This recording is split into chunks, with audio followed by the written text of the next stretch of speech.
안녕하세요. 이교수의 책과 사람 크리에이터 서울대학교 인류학과 이현정 교수입니다. 오늘 정말 오랜만에 제가 시집을 한 권 가져왔어요. 이 시집은 2022년도에 나온 시집인데요. 여러분들은 이미 제가 시인의 이름만 말해도 어떤 시집인지 아실 수도 있을 것 같습니다. 많은 분들에게 또 사랑을 이미 받고 있고 또 지금도 많은 분들이 아마 구입을 하실 듯한 그런 책인데요. 바로 정호승 시인의 슬픔이 택배로 왔다라는 시집입니다. 창비에서 나왔고요. 이 시집은 정호승 시인이 시인이 된 이후 50년째가 되는 해였다 그래요. 50년 동안 시를 썼다니 참 그 일만으로도 대단하다고 느껴지는데요. 그 50년의 무게가 어찌 보면 이 시집에 또 고스란히 느껴지는 것 같아서 제가 읽어보다가 여러분께 소개하고 싶어서 가지고 왔습니다. 정호승 시인은 여러분들 너무 잘 아시다시피 여러 시집을 낸 우리나라의 대표적인 시인이죠. 1950년에 경남 하동에서 태어나셨고요. 그리고 지금 제가 소개해드리는 이 시집이 14번째 시집이라고 합니다. 여러 가지 상도 받으셨고요. 그런 설명이 굳이 필요 없는 시인이라고 할 수 있겠습니다. 오늘 이 자리에서는 제가 이 시집이 총 5부로 구성되어 있어요. 5개의 부로 구성되어 있는데 5개의 부의 각 부에서 하나씩을 뽑아서 총 5개를 읽어드리면 좋겠지만 좀 많은 듯해서 제가 한 곳에서만 빼고 총 4부에서 하나를 뽑아서 4개의 시를 읽어드리고 잠깐 이야기를 나누는 식으로 시작을 하도록 하겠습니다. 제가 제일 먼저 소개해드릴 시는 바로 이 시집의 제목이 나온 시인데요. 택배라는 제목의 시입니다. 그럼 제가 이 시를 한번 읽어보도록 하겠습니다. 슬픔이 택배로 왔다. 누가 보냈는지 모른다. 보낸 사람 이름도 주소도 적혀 있지 않다. 서둘러 슬픔의 박스와 포장지를 벗긴다. 벗겨도 슬픔은 나오지 않는다. 누가 보낸 슬픔의 제품이길래, 얼마나 아름다운 슬픔이길래, 사랑을 잃고 두 눈이 멀어 겨우 밥이나 먹고 사는 나에게 배송되어 왔나. 포장된 슬픔은 나를 슬프게 한다. 살아갈 날보다 죽어갈 날이 더 많은 나에게 택배로 온 슬픔이여. 슬픔의 포장지를 스스로 벗고 일생에 단 한 번이라도 나에게만은 슬픔의 진실된 얼굴을 보여다오. 마지막 한 방울 눈물이 남을 때까지 얼어붙은 슬픔을 택배로 보내고 누가 저 눈길을 위해서 울고 있는지 그를 찾아 눈길을 걸어가야 한다. 네, 여러분 어떠신가요? 이 시는 슬픔이 택배로 왔다. 그러니까 택배라는 제목인데요. 택배로 어느 날 슬픔이 옵니다. 그 슬픔을 열어보려고 하지만 포장지를 아무리 벗겨도 그것이 나타나지를 않아요. 그러자 시인은 말합니다. 이게 무엇인지 모르겠지만 네가 스스로 포장지를 벗어서 그 슬픔의 진짜 얼굴이 무엇인지 나에게 보여주면 안 되겠니? 그런데 결국 그 슬픔의 모습이 무엇인지 그 진실은 드러나지는 않습니다. 맨 마지막에 이 시인이 하는 것은 결국 이 슬픔의 근원지에 찾아가는 겁니다. 슬픔의 근원지에서 그 사람이 누군지는 알 수 없지만 그 사람은 눈물을 흘려서 얼린, 추운 날에 얼린 슬픔을 택배로 보낸 뒤에 어디선가 여전히 눈길 위에서 울고 있을 거라는 거죠. 그래서 정호승 시인은 그곳으로 눈길을 밟고 그곳으로 걸어갑니다. 네, 이 시는 여러분들이 읽으시면서 이렇게 저렇게 해석해 보실 수도 있을 것 같은데요.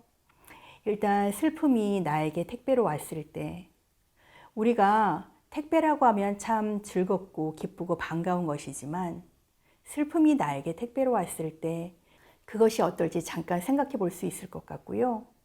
또 결국은 그 슬픔은 스스로 드러내지 않기 때문에 내가 찾아가서 그를 만나봐야겠다라는 시인의 그 결심도 참 의미가 있는 것 같습니다. 네, 2부에서 제가 고른 시 읽어드리도록 하겠습니다. 제목은 천사의 메모입니다. 천사의 메모. 천사도 인간을 증오할 때가 있다. 인간이 인간을 증오하고 끊임없이 서로 죽이는 것을 보면 우크라이나 어린이들까지 무참히 죽이는 것을 보면 천사도 인간을 닮아 증오심이 가득한 천사의 마음을 지닐 때가 있다. 인간을 위한 천사의 길을 포기하고 인간을 위해 결코 울지 않을 때가 있다. 네, 이것은 천사의 메모라는 제목으로 나온 시고 2부에서는 천사가 등장하는 시가 몇 편이 있습니다. 그런데 이 천사란 어떤 존재일까요? 우리가 가장 힘들고 어찌 보면 가장 연약하고 하지만 순수하고 선하게 살아갈 때 우리에게 다가와 주는 존재겠죠. 그처럼 약하지만 선하고 열심히 살아가는 존재에게 도움을 주는, 그리고 그들을 축복해 주는 존재일 텐데, 이 천사가 심지어는 인간을 미워할 수도 있다고 합니다. 왜냐하면 여러분들도 이미 뉴스를 통해서 들으셨겠지만 우크라이나 러시아 전쟁 속에서 아이들까지, 일반 민간인까지 죽이는 그런 학살을 보면 우리도 정말 너무나 끔찍하지 않습니까? 그런 모습을 보면 천사들은 그 인간을 축복하는 존재이지만 축복하지 않고 증오할 때가 있다라고 말하고 있습니다. 이 시를 통해서 시인은 우리 사회가 지금 어떻게 돌아가고 있는지, 얼마나 끔찍하게, 그리고 사랑이 없이 폭력과 죽음을 향해 내달리고 있는지에 대해서 비판하는 그러한 시라고 할 수도 있겠습니다. 그리고 다른 시에서 보면 이 천사가 가장 낮은 곳, 그리고 가장 외로운 곳, 그리고 가장 어찌 보면 불쌍한 그 자리에 와서 위로를 하고, 그리고 그곳에서 사람들과 함께 있고자 하는 모습을 드러내는데요. 정호승 시에 있어서 그 천사라는 이미지가 그런 낮고 약하고 가난한 자의 마음을 대변하는 것으로 우리는 볼 수도 있겠습니다. 네, 세 번째 제가 가져온 시는 낙법이라는 시입니다. 제가 한번 읽어보겠습니다. 내가 당신에게 배운 가장 소중한 가르침은 낙법이었다. 당신이 당신의 생애 전체를 기울여 나를 맺히고 바닥에 내동댕이 치고 어두운 골목길에 쓰러뜨리고 벼랑 아래로 힘껏 떠밀어 버린 것도 결국은 나에게 낙법을 가르치기 위함이었다. 넘어지면 넘어지면 되고 쓰러지면 쓰러지면 된다는 것을 새가 바람에 자신을 맡기는 것처럼, 기차를 타면 기차에 나를 맡기는 것처럼 넘어지면 넘어진 곳에, 쓰러지면 쓰러진 곳에 나를 맡기면 된다는 것을 진실로 가르치기 위함이었다. 그리하여 넘어져도 제대로 넘어지는 법, 넘어져도 다시 일어서는 법을 배우는데 내 존재를 다하여 나는 가난한 당신의 사랑이 필요했다. 네, 저는 이 시가 참 좋더라고요. 낙법. 사실 우리의 삶을 보면 끊임없이 올라가려고 하는 삶이죠. 어떻게든 더 지위라든지 돈이라든지 명예라든지 모든 것을 끊임없이 우리는 위로 올라가는 그러한 삶을 살려고 아둥바둥하고 있습니다. 근데 여기서 정호승 시인은 낙법에 대해서 이야기합니다. 떨어지는 법이죠.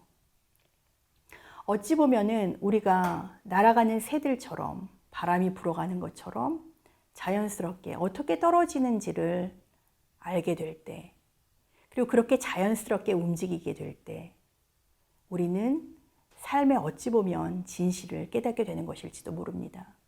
그때 또 우리는 진정한 자유를 얻게 되는 것일지도 모르죠. 끊임없이 올라가고 어딘가를 붙잡으러 가는 것이 아니라 나를 편안하게 떨어지는 방식대로 내버려 두는 것, 그리고 그렇게 넘어져도 개의치 않는 것, 떨어져도 거기에 몸을 바람 위에 그대로 맡겨 놓을 수 있는 것, 그러한 낙법이야말로, 그런 낙법을 가르쳐 주는 것은 결국 정호승 시인이 70살이 넘어서 어찌 보면은 배운 삶의 지혜가 아닐까 하는데요. 그러한 점을 잘 표현한 시라고 하겠습니다. 마지막으로 제가 소개해드릴 시는 빈집이라는 제목의 시입니다. 제가 먼저 읽어보겠습니다. 빈집에는 빈집이 산다. 빈집에는 빈집에 가난한 가족들이 산다. 장독에는 깨어진 고추장 된장 항아리가 서로의 어깨를 어루만져주고, 안방에는 이불장이 이불을 자꾸 개켜주고, 벽시계는 잠시 휴식의 시간을 취하고, 옷걸이는 아직 바지와 티셔츠를 걸어놓아 빈집에는 사랑하는 빈집의 가족들이 산다. 거미가 찬장과 붓두막 아래로 거미줄을 치고 개미와 귀뚜라미와 어린 쥐들이 아궁이를 들락거리며 서로 다정하다. 비가 오면 빗물이 마루 밑으로 들어오고 눈이 오면 눈송이가 마당에 켜켜이 쌓여 빈집은 빈집이므로 아름답다. 나는 이제 빈집으로 돌아가는 일만 남았다. 사람도 빈집이 되어야 아름다움으로 아름다운 빈집이 되기 위하여 나를 기다리는 빈집으로 돌아가야 한다. 네, 이 시도 아까 제가 소개해드렸던 낙법하고 좀 비슷한 의미이지 않을까 싶습니다. 우리는 모두 빈손으로 돌아갑니다. 마찬가지로 시인은 말합니다. 우리는 모두 빈집으로 돌아가야 된다고요. 그 빈집은 가난한 집입니다. 그 안에는 딱히 괜찮은 가구도 없고 그리고 거미줄이 쳐 있고 쥐들과 벌레들이 다정하게 왔다 갔다 하는 곳입니다. 그러한 곳으로 어찌 보면은 뭐 하나 괜찮은 거 없고 낡고 어찌 보면은 소박한 그런 곳이지만 그곳으로 돌아가는 그런 삶을 정호승 시인은 이야기하고 있습니다. 어찌 보면 오늘날의 삶과는 정말 반대되는, 그러나 우리가 죽음을 앞두고 있을 때 생각해 볼 수 있는 그러한 점들을 잘 표현한 시라고 할 수 있는데요. 여기서 저는 거미가 찬장과 붓두막 아래로 거미줄을 치고 개미와 귀뚜라미와 어린 쥐들이 아궁이를 들락거리며 서로 다정하다라는 표현이 참 재밌었어요. 이런 작은 동물들이 빈집에서 서로 다정하게 사는 것, 아무것도 없지만 그 속에서 다정하게 지내는 모습이 마치 우리가 빈집 속에서도 그런 다정함과 따뜻함을 나눌 수도 있는 게 아닐까 하는 생각을 또 들게 만들었습니다. 네, 여러분, 오늘은 제가 간만에 시집을 한 권 가져왔습니다. 정호승 시인의 슬픔이 택배로 왔다라는 시집을 가져왔고요. 이미 읽어보신 분들도 계시겠지만 이 책에는 정말 많은 시들이 들어있어요. 제가 오늘 4편만 소개를 드렸지만 그 외에도 어떤 시를 골라야 될지 여러 번 망설일 만큼 좋은 시들이 많이 있습니다. 여러분들 한번 기회가 되시면 꼭 읽어보시고, 무엇보다 우리 삶에 정호승 시인이 이른이 넘어가면서 겪었던 여러 가지 감정들, 또 깨달음들, 이런 것을 우리가 간접적으로 느껴볼 수 있는 시집이니까요. 여러 가지 생각을 또 함께 하실 수 있으리라고 생각이 듭니다. 네, 오늘 영상은 여기까지 하겠고요. 오늘 영상이 좋으셨다면 좋아요, 구독, 알림 설정 부탁드리겠고요. 저는 다음 시간에 또 좋은 책을 가지고 여러분들을 만나 뵙도록 하겠습니다. 감사합니다.